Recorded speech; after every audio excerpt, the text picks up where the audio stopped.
I decreased the budget. So I'm usually running on 1,000 dirhams per ad set for the conversion and 100 dirhams for WhatsApp. But today I decreased it because I got alarmed with the very with a drastic decrease on my results since yesterday.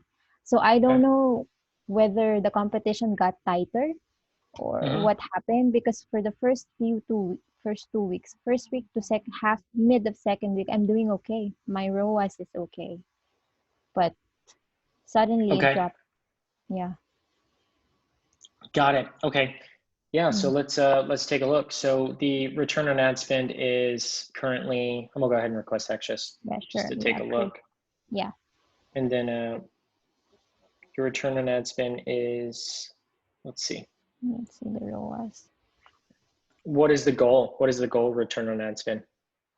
Um, they didn't tell me anything about the ROAS, but they were asking for a total of 2 million sales 2 from million in Shopify. sales? Yeah. Okay, Right now I am at 640. 640,000? Yeah, I'm Okay, short by, yeah, a lot. And the okay, season is almost over. got it. And so we're at a 4.34 return on ad spend. So in that case, I mean, if you're looking to get up to closer to 2 million in sales, then you would need to scale some more, correct? Yeah. So if you see on the first week, the week started, can I just show you on the 24th until this? If you see the ROAS here, it's 21.7. It's very good. Then coming the second week, and Yeah, that's then great. now it's suddenly dropped. And that's despite me. After the first week, I increased my budget drastically from, say, I started from 500 and then I increased ad sets to 2,000. Yeah, just today I decreased it to 500 because I might need to restart all the ads Hmm. because it's not really. Well, I mean, Mm, even a 4.34 is fine. I mean, it's certainly not a 20x, but I mean, like realistically, if you're mm, looking to scale up, I mean, depending on what the break-even return on ad spend is, yeah, yeah, I understand. it could certainly be worth still scaling. So it looks like you have this audience here that's generating a 5x with 16 purchases. Yeah. This one's So at if you see the, 24. yeah, the day by day breakdown, it's really going, it's decreasing day by day. The return on ad spend is, or the cost per purchase. The return and the cost is going higher. Got it. Let's take a look to see what the issue could be.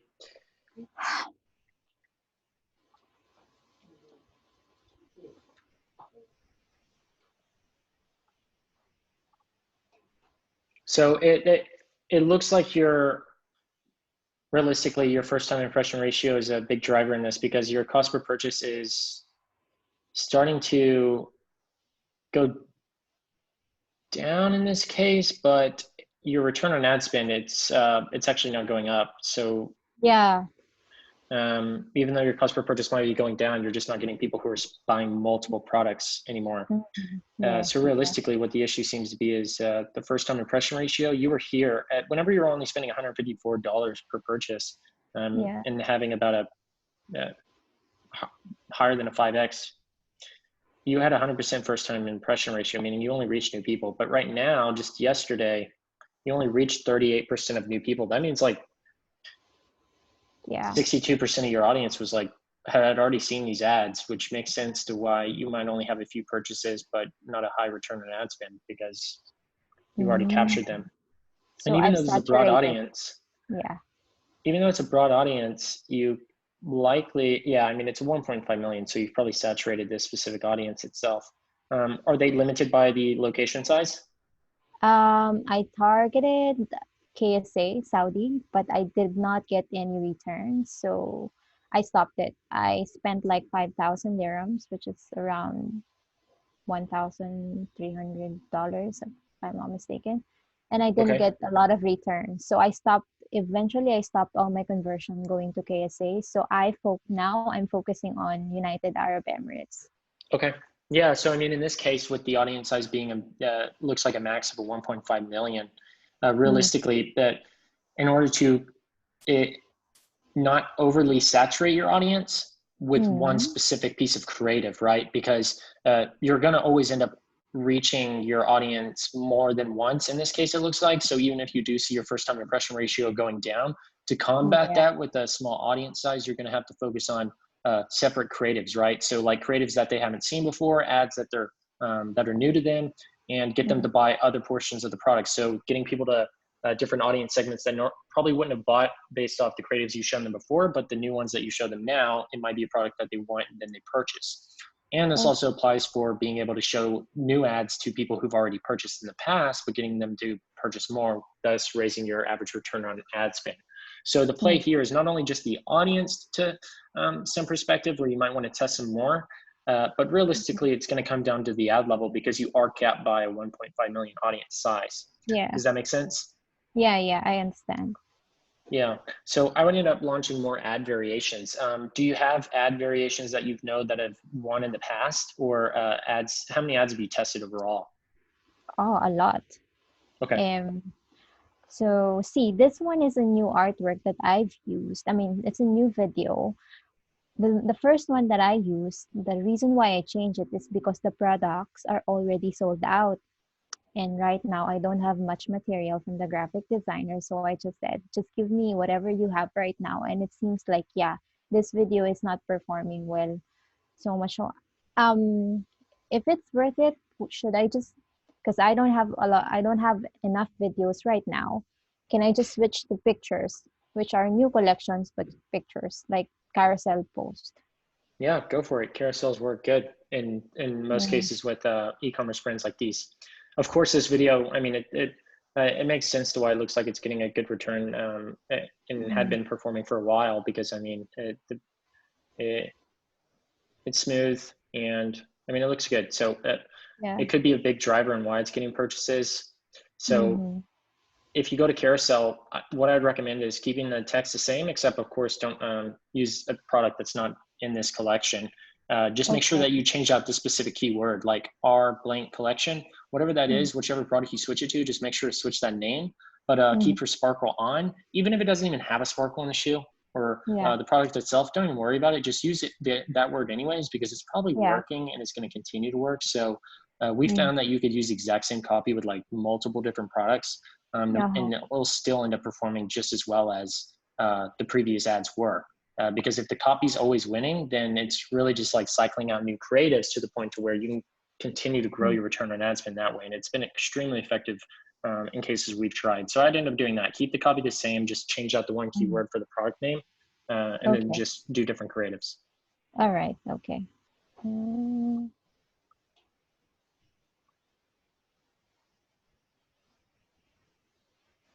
so these are the ones that I did before that I have to turn off because those products are already out of stock. So there are a lot of questions. Awesome. They said they want to buy these products, but I don't have it anymore.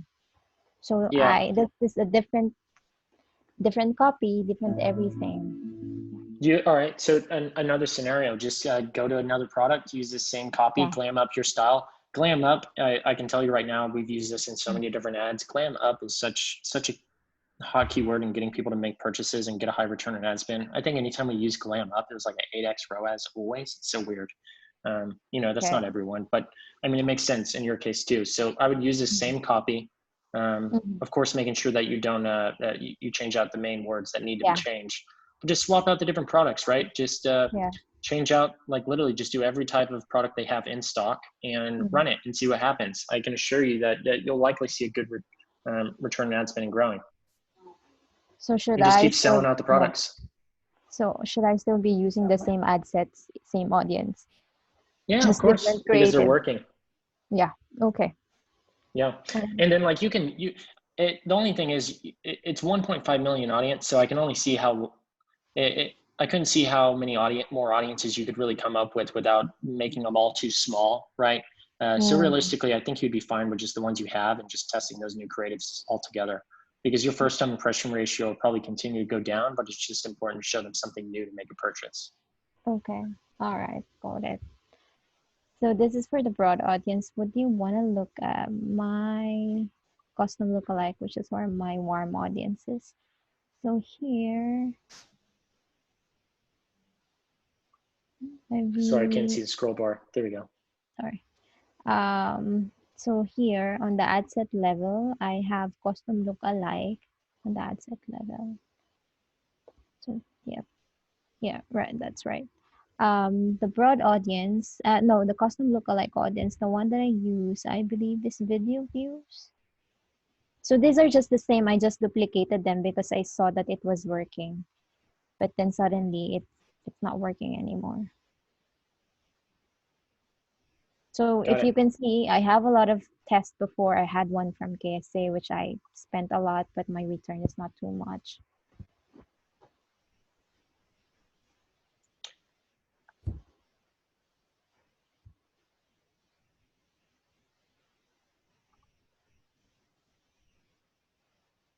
Yeah, and it looks like it's going to come down to an audience size issue just because it's so small.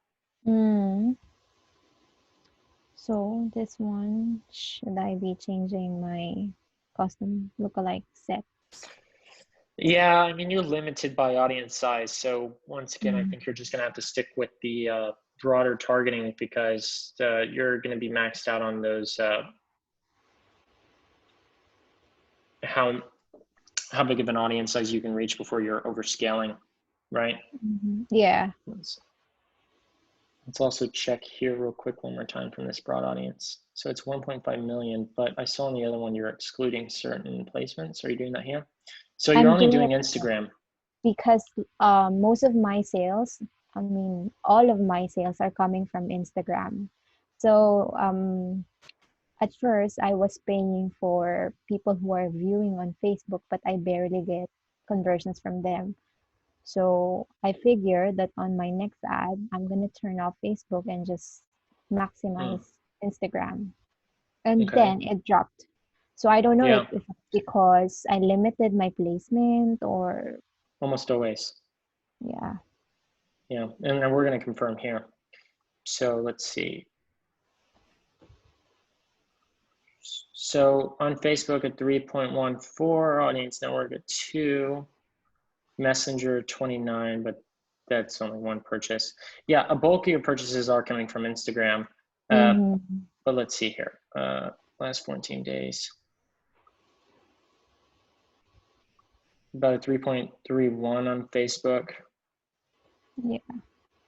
So the thing is, what ends up happening is so many times it's weird, right? Because like if Yeah. you remove Facebook and you see a drop in your results, although your return on ad spend might have been lower on Facebook, the thing is, if you really think about it, what's possibly happening is those people are seeing it on Facebook, same audience, but they're purchasing on Instagram because that's where they primarily make their purchase. So some people always make purchases on Instagram, but the thing is, Uh-huh. if they hadn't seen that ad enough or they weren't convinced yet, they don't end up making a purchase. So therefore, having Facebook allows you to get a few more impressions shown to them to get them up to the point where they're like, okay, yeah, I want to buy this product. So the moment that it's really being shown to them on Instagram, they end up converting. Another situation is Facebook or the Facebook algorithm system, whenever it's optimizing, if it doesn't have enough opportunities on Instagram, it'll go to Mm. Facebook to get those additional purchases, which your return on ad spend might be like a 7x on that day. But of course, over time, it's not that as a whole. But just because it didn't have the opportunity on Instagram, it's actually able to get your returns higher.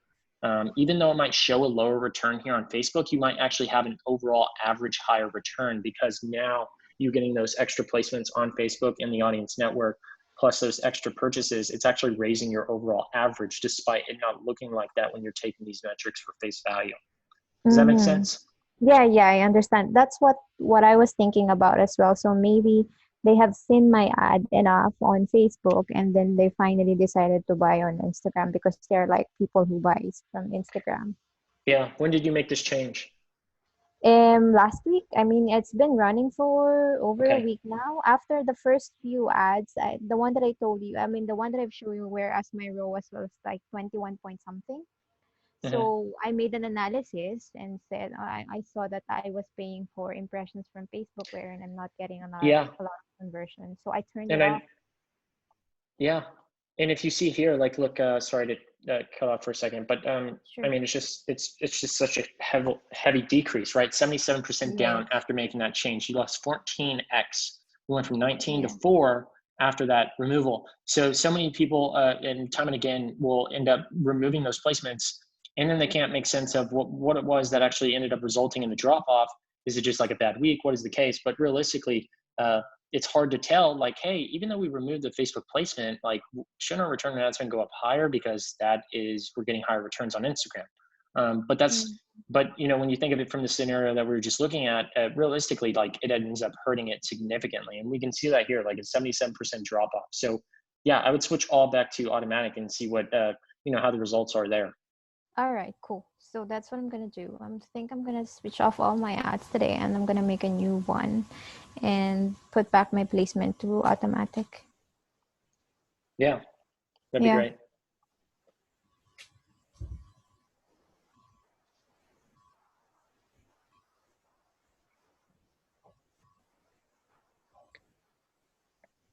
So I saw that Facebook was actually trying to target depending on the amount of purchases your customers have made.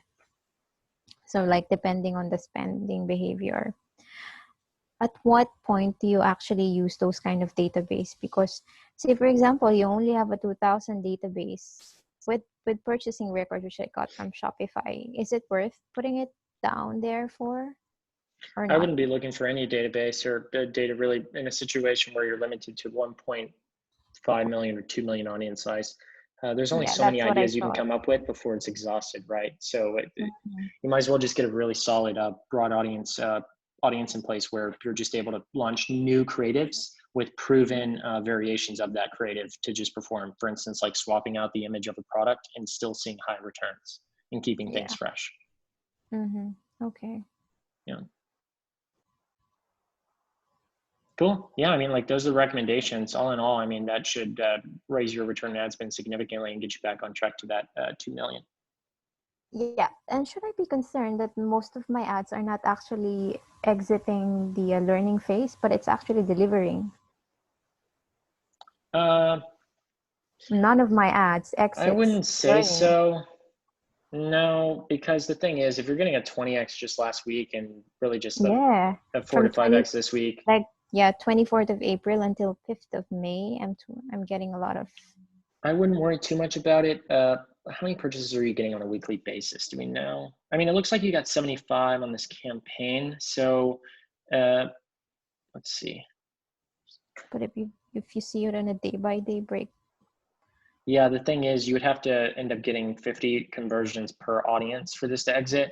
What you could Mm, do is you could flip this to a CBO campaign, switch it all to CBO, which mm, would help with exiting. It would at least get you out of one of your audiences could at least exit learning phase, which makes it more consistent, uh, mm, which is nice because it's more scalable that way.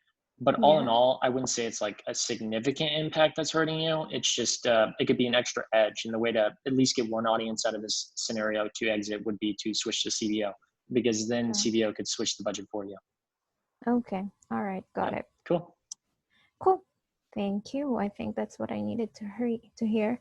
So far, yeah, I'm gonna put it back to place to manual and I mean automatic, and then I'm gonna change my creative and let's see how it works. I only have a matter of I think 9 days to go to maximize my ads. Okay. Yeah. Well, good Thank luck. you. Yeah. Thank you so much. Awesome. Alrighty. Thank you. No problem. Bye. Yeah, bye bye.